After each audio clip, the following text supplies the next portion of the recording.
emrat e tyre. Ekziston një vije e çuditshme që ndan jetën nga vdekja. Kushdo që e kalon atë kufi, bie me njëherë në tokë pa ndjenja. Një ditë, një burrë e kalon këtë vijë pa e kuptuar, ndërsa po ngiste makinën. Vetëm pak çaste më vonë, ai humb vetëdijen dhe rrëzohet mbi timon. Policia mbërri me njëherë për të hetuar rastin. Për të testuar situatën, ata dërgojnë përpara një praktikant, i cili mban një maskë gazi dhe ka të lidhur një litar rreth belit. Ai avancon disa hapa me kujdes, por papritur trupi i tij mpaket dhe bie përdhe. Oficerët e tërheqin me njëherë mbrapsht dhe sapo kalon sërish vijën e bardhë, praktikanti zgjohet. E gjithë situata duket e pakuptimt. Çfarë po ndodhte në qytetin përtej asaj vije?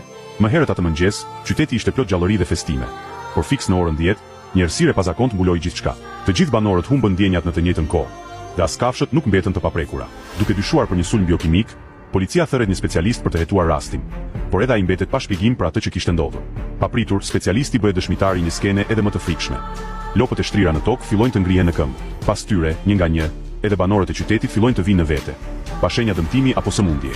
Policia kontrollon çdo cep të qytetit, por nuk gjen asgjë të dyshimt. Me kalimin e kohës, jeta kthehet gradualisht në normalitet. Por pikërisht kur gjithçka duket se ka marrë fund, specialisti mëson një të vërtet tronditse nga mjeku i qytetit.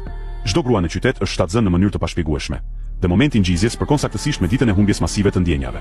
Burrat reagojnë me zemërim, ndërsa gratë ndihen të friksuara dhe të pasigurta për shtatzënit misterioze. Pas diskutimeve, të gjithë bien dakord që shtatzënit duhet të ndërpriten. Megjithatë, atë natë ndodh diçka e pazakontë. Të gjitha gratë shtatzëna shohin të njëjtën ëndër të çuditshme. Ato shohin veten duke përkëdhelur barkun e rrumbullakosur, me fytyra të mbushura me gëzim. Kur zbardh mëngjesi, të gjitha kanë ndryshuar mendje dhe vendosin t'i mbajnë fëmijët. Me që ngjizjet ndodhen në të njëjtën ditë, edhe lindjet priten në të njëjtën kohë. Kur momenti vjen, qeveria dërgon një ekip të madh mjekësh për të mbikëqyrur lindjen. Foshnjat misterioze lindin njëra pas tjetrës dhe zbulohet një fakt tronditës. Të gjitha kanë strukturë gjenetike identike, që do të thotë se ndajnë të njëjtin baba. Kjo sfidon çdo shpjegim logjik. Ndërsa fëmijët rriten, të rriturit vënë retipare gjithnjë më të pazakonta. Të gjithë kanë flokë të bardhë dhe inteligjencë jashtë normales, që në moshën 1 vjeçare, ata janë në gjendje të shkruajnë emrat e tyre. Ekziston një vije e çuditshme që ndan jetën nga vdekja. Kushdo që e kalon atë